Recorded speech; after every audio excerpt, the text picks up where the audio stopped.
مجھے ایک صاحب نے سوال پوچھا، کہنے لگے میلاد کس کو منانا چاہیے؟ میں نے کہا اس بیٹی کو منانا چاہیے میلاد جو زندہ ہوتی تھی تو دفن کر دیا جاتا تھا، پر میرے رسول نے فرمایا اب جو بیٹی پالے گا نا میں اس کا بازو پکڑ کے جنت میں ساتھ لے کے جاؤں گا۔ میں نے کہا میلاد اس ماں کو منانا چاہیے جس کا بیٹا گلے میں رسی ڈال کے ماں کو منڈی میں بیچ آتا تھا۔ میرے مصطفیٰ کریم نے فرمایا جنت 7 آسمانے کے اوپر سدرۃ المنتہا کے پاس تھی، پر میں نے وہاں سے کھینچ کے لا کے ماں کے قدموں کے نیچے رکھ دی ہے۔ میلاد اس باپ کو منانا چاہیے جس کی اولاد ڈنڈوں سے مارتی تھی، پر رسول کریم علیہ السلام نے فرمایا سن لو سن لو سن لو، اب جس کا ابا راضی ہوگا اسی کا اللہ راضی ہوگا۔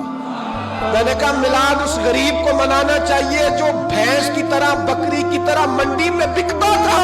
پر مصطفیٰ نے کالے رنگ والے حبشی غلام کو سینے سے لگا کے کہا غریبوں کو چھوٹا نہ سمجھنا، میں اللہ کا رسول جب جنت میں جاؤں گا تو آگے بھی غریب ہوں گے، پیچھے بھی غریب ہوں گے، دائیں بھی غریب ہوں گے، بائیں بھی غریب ہوں گے۔ فرمایا امیر ویٹنگ لسٹ میں ہوں گے، 500 سال بعد جنت میں جائیں گے، غریبوں کے لیے جنت کے دروازے 500 سال پہلے ہی کھلوا دوں گا۔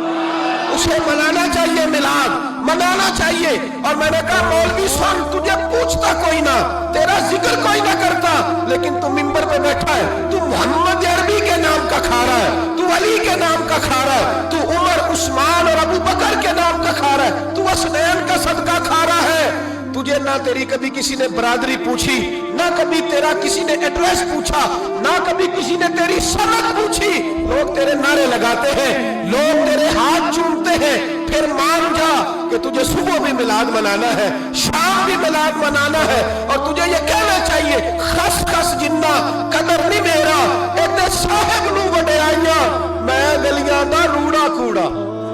ایتے محل چڑھایا سائیاں، تیرا کام تھا تیری آنکھیں بھیگی رہتی۔ اور اس بوڑھے کو بھی میلاد منانا چاہیے جس کے بارے میں میرے نبی پاک نے فرمایا سفید داڑھی والے کی جس نے عزت کی اس نے تو رب کی عزت کی، اس نے تو رب کی عزت کی میرے بھائی۔ اس مزدور کو بھی میلاد منانا چاہیے جس کے بارے میں نبی پاک نے فرمایا جو اپنے ہاتھوں پہ چھالے ڈال کے مزدوری کرتا ہے میں نے تو اسے رب کریم کا دوست بنا دیا ہے۔ ہر اس طبقے کو میلاد منانا چاہیے جسے میرے رسول نے عزت عطا فرمائی۔ اس بہن کو بھی میلاد منانا چاہیے جس کے بارے میں نبی پاک نے فرمایا اگر کسی کا باپ چلا جائے اور اس کے حصے میں بہنیں آ جائیں، 4 بہنیں، 3 بہنیں یا 2 بہنیں بیاہ کے جو آیا تبے سے، میرے محبوب نے فرمایا میری انگلیاں جڑی ہوئی ہیں نا اس طرح میں اسے اپنے ساتھ جوڑ کے جنت میں لے کے جاؤں گا۔ اس بہن کو میلاد نہیں منانا چاہیے۔ میرے رسول پاک نے فرمایا جس کی بیٹی واپس آ جائے، طلاق ہو گئی یا بیوہ ہو گئی، واپس آ گئی، نام بچ سکی واپس آ گئی، فرمایا واپس آنے والی بیٹی کی جو باپ خدمت کرے گا میرے رسول پاک فرماتے ہیں میں قیامت میں اس کا سفارشی بنوں گا۔ تو اس بیوہ کو اور طلاق یافتہ کو میلاد نہیں منانا چاہیے، وہ اس رسول کا ذکر نہیں کرے گی جس نے اتنا درجہ دے دیا، اتنا نواز دیا، اور تجھے تو صبح و شام میلاد میلاد کرنا چاہیے تھا، تجھے تو صبح و شام درود درود کرنا چاہیے تھا، سلام کے گجرے بھیجنے چاہیے، یا رسول اللہ کہتے تیری زبان جو ہے وہ ہر وقت تر رہنی چاہیے تھی، تو بحث کر رہا ہے، تو اس پہ دلیلیں دے رہا ہے، تو اس پر باتیں کر رہا ہے۔ حضرت عمر سے پوچھنا، حضرت عمر سے جناب اسامہ بن زید رضی اللہ تعالیٰ عنہ حضور کے غلام تھے، نبی پاک ان سے بڑا پیار کرتے تھے۔ ایک جنگ میں پیسے آئے، حضرت عمر فاروق رضی اللہ تعالیٰ عنہ نے 25,000 دیا اپنے بیٹے کو، اسامہ بن زید کو 50,000 دینار دیے۔ بیٹا کہنے لگا ابا جی وہ تو چھوٹے ہیں میں بڑا ہوں، وہ حضور کے زمانے میں بچے تھے میں جہاد کرتا تھا، یہ آپ نے کیا کیا؟ حضرت عمر رو پڑے، کہنے لگے بیٹا یہ تیرے باپ کے سر پر جو عزت کے بال ہے یہ مصطفیٰ کے اگائے ہوئے، یہ نبی پاک، اسامہ سے نبی پاک کا پیار بڑا تھا، حضور کی محبت بڑی تھی۔ بیٹا اس کے ناک سے ریٹ نکلتی تھی تو رسول پاک اپنے ہاتھوں سے صاف کر دیتے تھے، حضور اس کو گود میں بٹھاتے تھے، میں کیسے بھول جاؤں رسول پاک کے احسانات کیسے۔ حضرت عمر جا رہے تھے مکے کے رستے میں ایک تنا آیا، کھجور کا خشک تنا، حضرت عمر نے اس کو بازوؤں میں لے کے رونا شروع کر دیا۔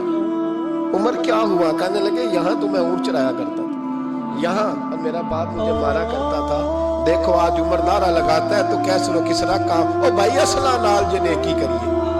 ہاں اصلہ نال جے نیکی کریے تے وہ نسلاں تاک نہیں بھول دے ہاں بے اصلاں نال نیکی کریے تے پھل کنڈیاں نال تول دے اور سن تیری دنیا بھی حضور کے صدقے بنی اور تیری قبر میں بھی کوئی ساتھ نہیں جائے گا، کوئی ساتھ نہیں جائے گا، قبر میں بھی مصطفیٰ کریم صلی اللہ ہو۔ اور دیکھنا قبر کے اندر بھی کبھی کوئی گیا ہے؟ قبر میں بھی رسول پاک، قبر میں بھی رسول پاک، قبر میں بھی رسول پاک۔ میرے استاد فرمایا کرتے تھے بتاؤ جس قبر میں نبی پاک آئیں گے وہاں عذاب کیا ہونا ہے؟ جب حضور ہی آ گئے تو عذاب کیا ہونا ہے؟ نبی پاک تو جدھر سے گزر جائیں رب وہ جگہ جنت بنا دیتا ہے، وہاں کیا عذاب ہونا ہے؟ وہاں تو دیدار ہونا ہے۔ تیری قبر میں بھی نبی پاک، اور حضور نے فرمایا میزان عمل پہ عمل تلیں گے تو پھر بھی میں تمہارے پاس ہوں گا۔ حضور علیہ السلام نے فرمایا پل صراط سے گزرو گے تو پھر بھی میں تمہارے پاس ہوں گا، اور میرے رسول پاک علیہ السلام نے فرمایا جب تم جنت میں جانے لگو گے تو پھر بھی میں تمہارے، تو بتا تیرے رسول تو ہر وقت تیرے ساتھ ہے، تو کب نبی پاک کے ساتھ ہوتا ہے؟ تو بتانا تو کب نبی پاک کے ساتھ؟ میں چھوٹے جلسے کا قائل ہوں، لمبی محفل میں گزارش کرتا ہوں دوستوں سے کہ لمبا جلسہ نہ کرو، لیکن ایک جگہ پہ میں گیا تو ایک بڑے پڑھے لکھے آدمی نے مجھے کہا مولانا ان کو سمجھائیں، آدھی رات تک بٹھائے رہتے ہیں، ان کو سمجھائیں۔ میں نے کہا میں سمجھاؤں گا پر آپ بھی ذرا اپنا لب و لہجہ تھوڑا دھیما کریں، تو پوری رات نہیں نبی پاک کے لیے جاگا، اور میرے رسول تو ساری حیات تیرے لیے جاگتے رہے، ساری رات محبوب نے کیا کہتے ہیں بریلی کے امام اعلیٰ حضرت فرماتے ہیں ان کی مہک نے دل کے غنچے کھلا دیے، وہ جس راہ چل دیے ہیں کوچے بسا دیے ہیں، میرے کریم سے کر قطرہ کسی نے مانگا دریا بہا دیے، دردے بہا دیے ہیں، اور اللہ کیا جہنم اب بھی نہ سرد ہوگا؟ اللہ کیا جہنم اب بھی نہ سرد ہوگا؟ رو رو کے مصطفیٰ نے دریا بہا دیے، رو رو کے مصطفیٰ نے، اور پھر کہنے لگے رو رو کے مصطفیٰ نے ان کے نثار کوئی کیسے ہی رنج میں ہو، جب یاد آ گئے ہیں سب غم بھلا دیے، جب یاد آ گئے ہیں سب غم اسی لیے تو ہم کہتے ہیں میلاد کھل کے مناؤ۔ رسول پاک کا میلاد بہانے کرتے ہیں، بہانے وہ کرتا ہے جس نے کام نہیں کرنا ہوتا، جس نے کرنا ہوتا ہے وہ بہانے۔